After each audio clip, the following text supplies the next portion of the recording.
हिंदुत्व का जो पेड़ लगा था 1915 में, उस पेड़ की कांग्रेस हो, चाहे भाजपा हो, चाहे सपा हो, बसपा हो, जनता दल हो, लोक दल हो, सब उसी की शाखाएं हैं कि मुसलमान का आरक्षण अनुसूचित जात में नहीं हो। जा रहा है, कुछ लालच मिल जा रहा है, कुछ पैसा मिल जा रहा है, मगर वो नहीं जानता कि वो अपने नस्लों के और अपने दीन की खत्मी का वो काम कर रहा, उस पेड़ को मजबूत कर रहा है।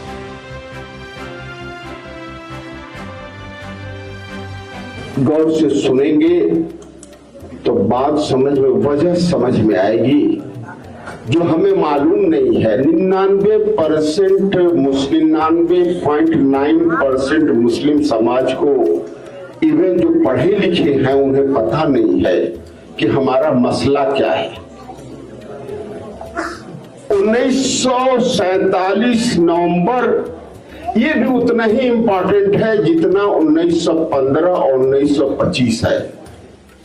1915 में इस देश के, जिस तरह से 1915 में हिंदू महासभा बनी, उसी तरीके से 1947 नवंबर में इस मुल्क के सारे मुसलमान, जितने मुस्लिम कायदीन हैं, चाहे वो सारे मजहबी हों, हर मसलक के, हर समाज के जितनी तंजीमें थीं और जितनी सियासी पार्टियां थीं, वो सब मिलकर के एक कॉन्फ्रेंस की, जिसको लखनऊ कॉन्फ्रेंस 1947 कहा जाता है। अगर आप AI पर जाएंगे, गूगल पर जाएंगे, तो ये सारी चीजें मिलेंगी जो मैं आज आपको कह रहा हूं। उसमें मुस्लिम समाज ने क्या फैसला किया?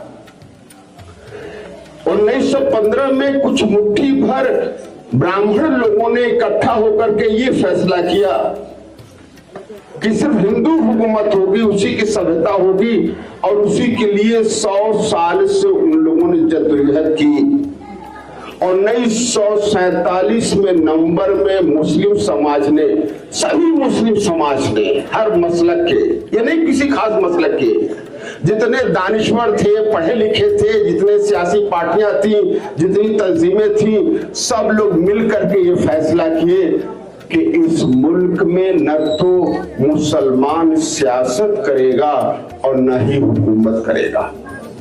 अगर समझे आप, मुसलमान फैसला कर रहा है, ब्राह्मण फैसला कर रहा है, उसकी कांग्रेस की सरकार है, तब भी फैसला कर रहा है कि नहीं, सब नहीं चाहिए, इसमें मुसलमान नहीं चाहिए, सिर्फ हिंदू रहेगा यहां पर।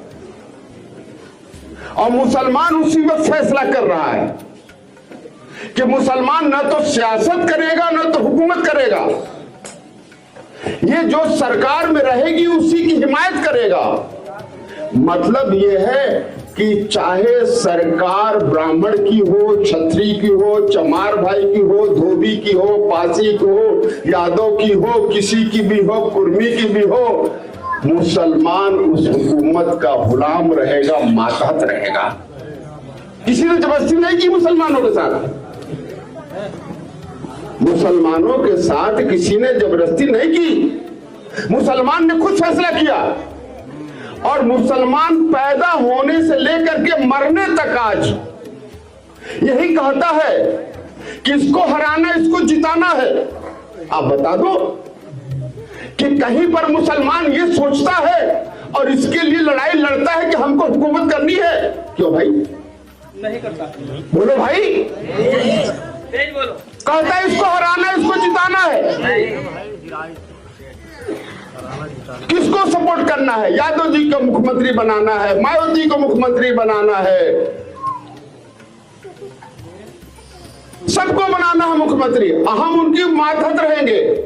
इसके लिए हर गांव में, हर बूथ पर, हर इलाके में मुसलमान जिहाद कर रहा है। कुछ गलत तो नहीं कर रहा भाई? ये सच्चाई है।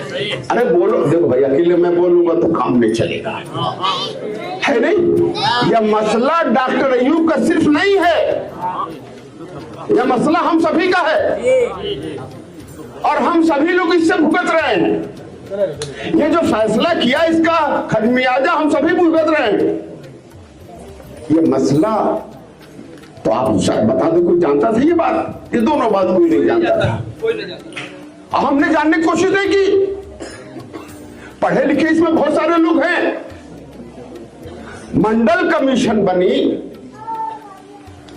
सच्चर कमेटी बनी, रंगनाथ मिश्रा कमीशन बना, सबने ये पता किया कि मुसलमान आखिर इतना पिछड़ा क्यों है। भाई किसी मुसलमान ने ये जानने की कोशिश नहीं की कि मंडल कमीशन में क्या लिखा है, रंगनाथ मिश्रा कमीशन में क्या लिखा है और सच्चर कमेटी का रिकमेंडेशन क्या है। क्यों भाई, कोई किताब पढ़ा है क्या? पढ़े देखो भाई, एक आदमी हाथ उठाया। इतने लोगों में एक आदमी हाथ उठाया। मंडल कमीशन ने कहा कि मुसलमानों को जो अनुसूचित जात का मुसलमान है, जिसे कांग्रेस सरकार ने 10 अगस्त 1950 में अनुसूचित जात से बाहर कर दिया था, उसको अनुसूचित जात का आरक्षण दिया जाए। अब पिछड़े मुसलमानों को 8.44% पिछड़े मुसलमानों को 27% में उनका हिस्सा अलग कर दिया जाए। कांग्रेस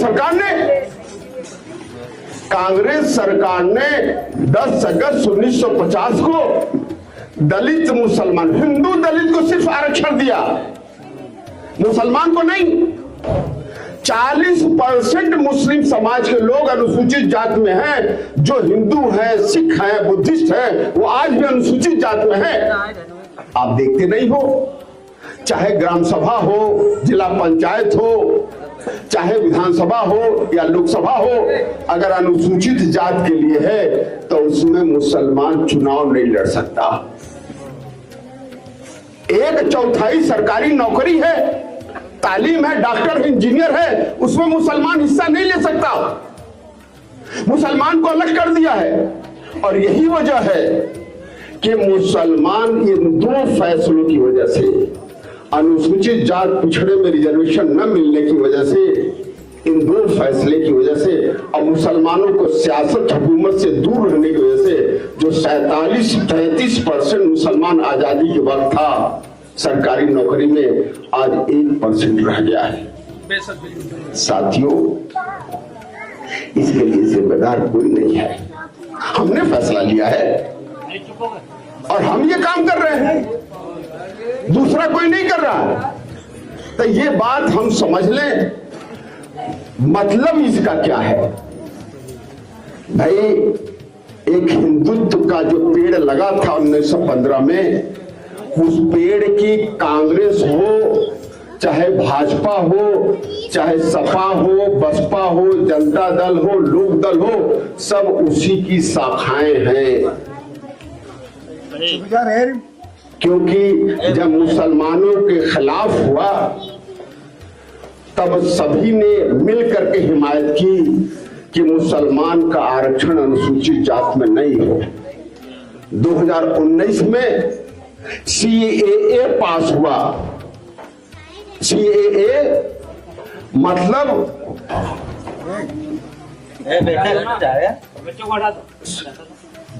CAA पास हुआ, जिसमें लोगों की नागरिकता है, नागरिकता संशोधन कानून।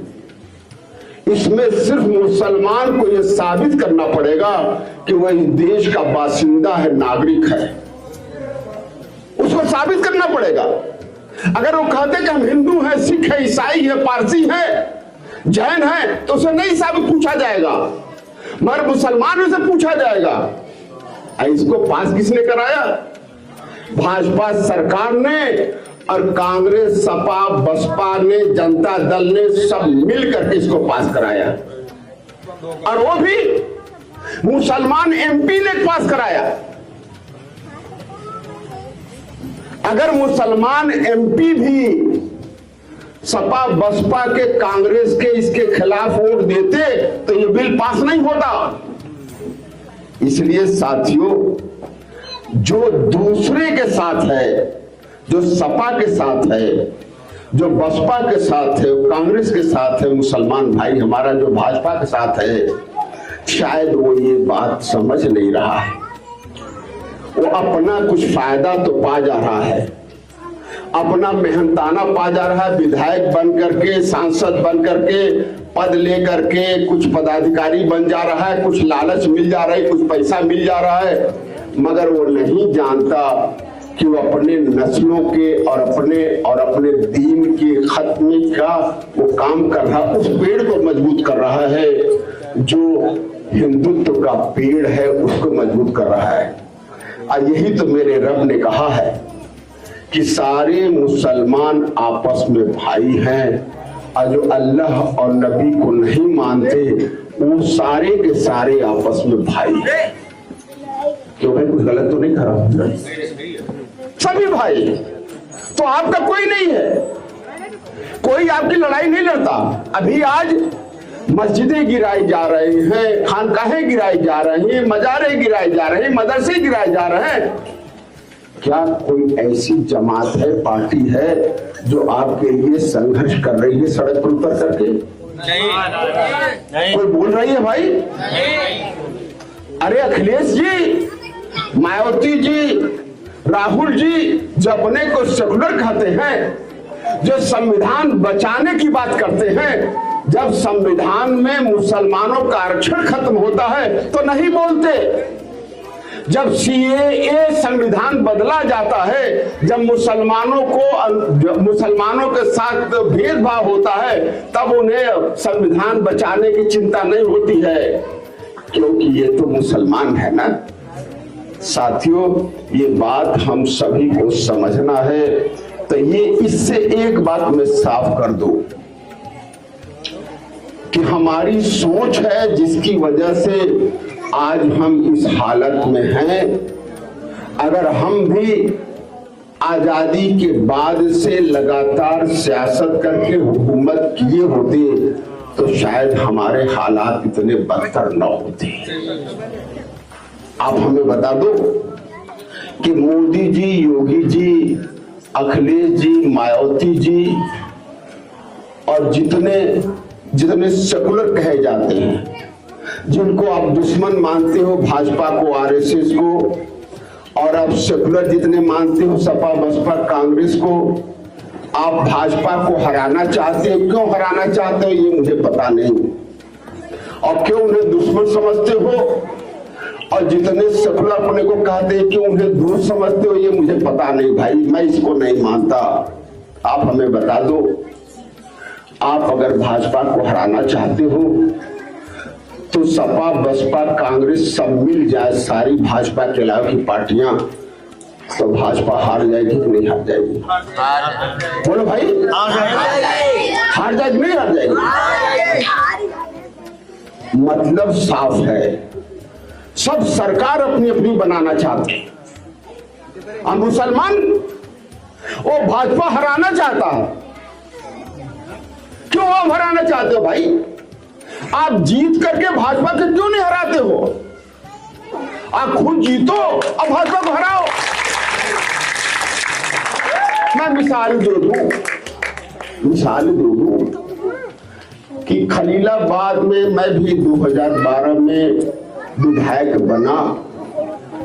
जितनी यहां मुसलमानों की आबादी है लखीमपुर में है, उतनी खलीलाबाद में मुसलमानों की आबादी है।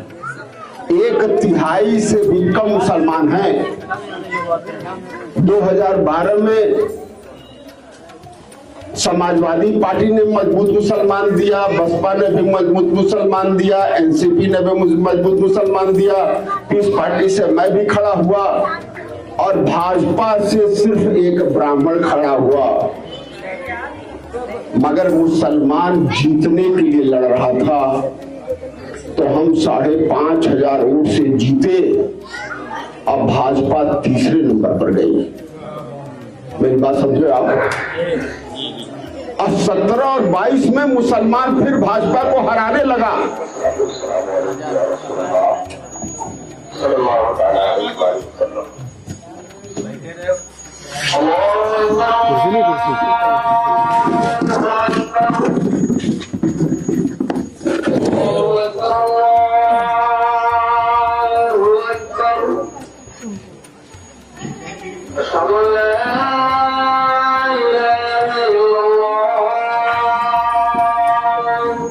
5 मिनट और लेंगे बस।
पाँच मिनट लूंगा, मैं भी नमाज पढ़ने चलूंगा। अभी जमात मुझे लगता 15 मिनट होगा जमात में, 5 मिनट में खत्म करते हैं।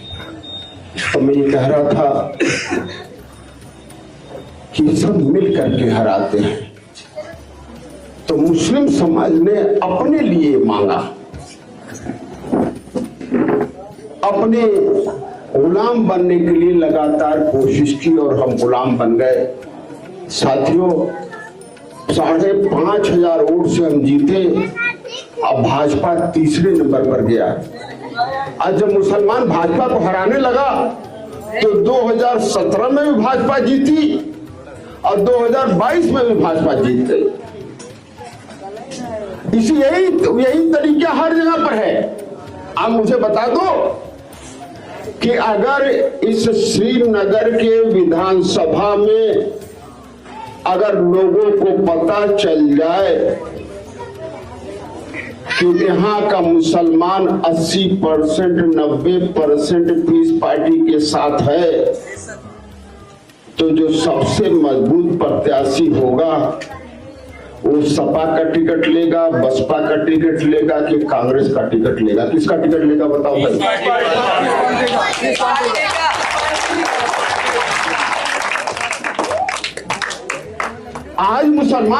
आज हर प्रत्याशी जानता है कि मुसलमान सपा के साथ है, इसलिए उसका टिकट लेता है और पीस पार्टी का टिकट लेगा। और मुसलमानों की लड़ाई थाने से लेके तहसील से जिले तक लेके हर जगह आपकी लड़ाई आगे बढ़ के लड़ेगा। और जितनी लंबी दाढ़ी देखेगा मुसलमान की, उतना झुक करके आपको सलाम करेगा। पीस पार्टी जिंदाबाद, डॉक्टर अयूब जिंदाबाद करेगा। अपना पूरा पैसा लगाएगा, माल लगाएगा, मेहनत लगाएगा, अपने समाज का पूरा वोट दिलाएगा और जीतेगा तो आपकी जाति बात विधानसभा के अंदर बोलेगा नहीं बोलेगा? यही तो तरीका है सियासत का। अखिलेश जी में, मायावती जी में, राहुल जी में, मोदी और योगी जी में, डॉक्टर अयूब में फर्क क्या है? हमसे ज्यादा पढ़ा लिखा कोई नहीं है। अगर वो सियासत छोड़ दे तो खाना पीना उनका मुश्किल हो सकता है, मेरा नहीं हो सकता। अल्लाह ने हुनर दिया है साथियों, मगर वो हुकूमत कर रहे हैं।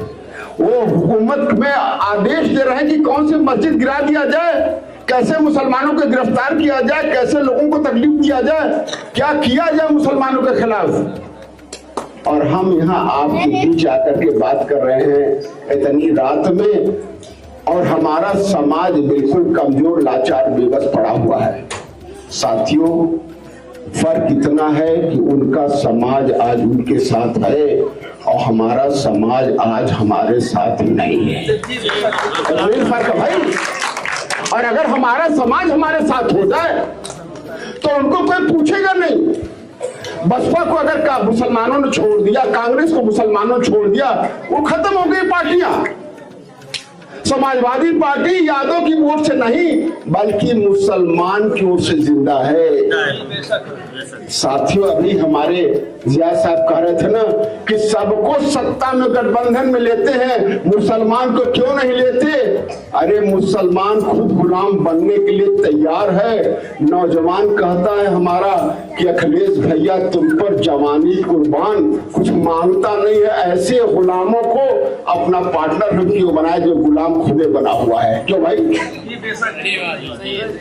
अगर आप अपने तरफ पार्टी में रहो, अगर 80% 90% मुसलमान की इस पार्टी के साथ हो जाए तो दूसरे दिन से अखिलेश जी, मायावती जी और राहुल जी मुसलमानों का चक्कर लगाना शुरू कर देंगे। नहीं कर देंगे? गठबंधन के लिए सबके सोच लगाना शुरू कर देंगे। यह है सियासत, इसी को हम सभी ने नहीं किया। और ये बात याद रखिए, आप जान दे दीजिए सपा बसपा कांग्रेस के साथ, आपकी हिफाजत नहीं हो सकती, बर्बादी आपकी किस्मत बनी रहेगी। अगर हिफाजत करना है तो आपको अपने संगठन में रहना पड़ेगा जिसकी क़यादत आपके समाज का हो।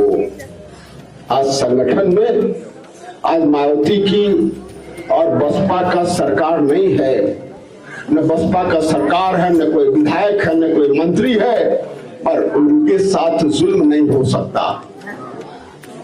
मुसलमान के भी विधायक है, मंत्री हैं, सांसद मुसलमान के भी हैं, मगर इनके साथ जुल्म होगा।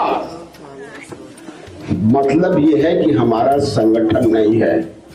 आज आप मानते हो कि भाजपा की सरकार बड़ी मजबूत है, चाहे कुछ भी कर दे किसी के साथ? नहीं, गलत बात है।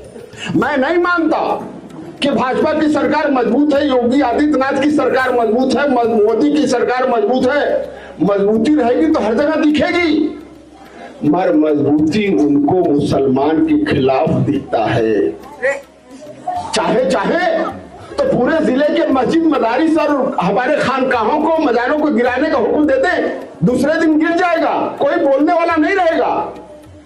मगर अगर उनमें ताकत है तो हर चट्टी चौराहे पर अंबेडकर की मूर्ति बनी हुई है कि नहीं बनी हुई भाई? बनी है कि नहीं बनी है? अगर उनमें ताकत हो तो अंबेडकर की मूर्ति को बुलडोजर से गिरा के दिखाते थे। है भाई? पॉसिबल है? पॉसिबल है? ये नहीं मुमकिन है। मूर्ति गिराना तो दूर, अंबेडकर की एक उंगली को तोड़ने की हैसियत भाजपा सरकार को, आरएसएस को और मोदी योगी सरकार को नहीं है। कहां गई ताकत उनकी? मगर वही चमार भाई जिसके नेता अंबेडकर हैं, अंबेडकर की बात छोड़ो, लखनऊ में बहुत सारी हाथियां बनी हुई हैं, बनी नहीं मूर्ति हाथी की, बनी मायावती की मूर्ति बनी हुई है, काशी राम जी की मूर्ति बनी है।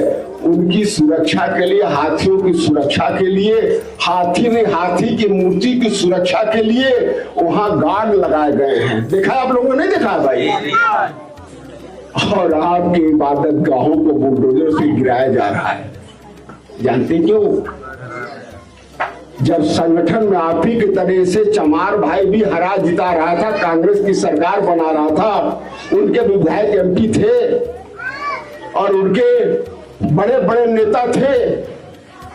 जगजीवन राम इस देश के प्रधानमंत्री थे, रक्षा मंत्री थे, तब भी पूरा गांव का गांव चमार भाइयों का जला दिया जाता था, कोई पूछने वाला नहीं था। उनकी बहन बेटियों की इज्जत दिन के उजाले में लूट ली जाती थी, कोई बराबर बिठाता नहीं था। आज उनकी बहन बेटियां नंगी तार हो गई हैं 440 वोट की। साथियों, यही संगठन है। जिस दिन मुसलमानों का संगठन इकट्ठा हो जाएगा अपने नेता के पीछे, अपनी पार्टी में, उस दिन मोदी जी की सरकार, योगी जी की सरकार, तो क्या दुनिया की कोई सरकार बन जाए, हमारे मस्जिद मदारिस और बाजारों को तोड़ना तो दूर, किसी मुसलमान के खिलाफ तिरछी आंख से देखने की हैसियत किसी की नहीं रह जाएगी। यही संगठन है। इसीलिए हमारे रब ने अपने संगठन में रहना फर्ज किया हम सभी पर, अपने नेता की बात मानना फर्ज किया है। अपने संगठन से जुड़े रहना फर्ज किया है, उसके साथ हिजरत करना फर्ज किया है, उसके साथ जिहाद संघर्ष करना फर्ज किया है।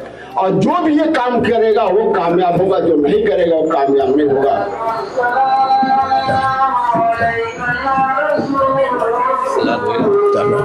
नमाज पढ़ देना, जमात हो जा रही है ना, अब जमात होगी ना, चलते हैं। अब ये 5 मिनट का वक्त, अब सलात पुकारे हैं कि मतलब आ जाओ, जमात होने वाली है, बस हो जाए, पूरी बात कर ली। आपने थोड़ा सा और किया है।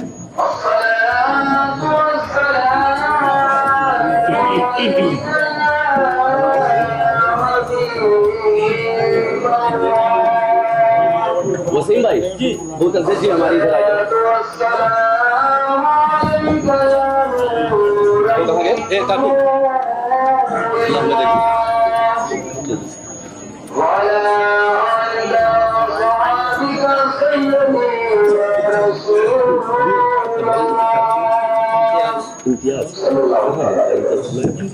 साथियों, इन सब का कहने का मतलब सिर्फ साफ है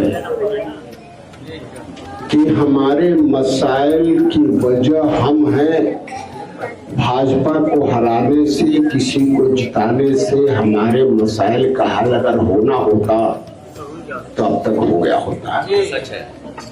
हमारे हालात और बद से बदतर होते चले जा रहे हैं।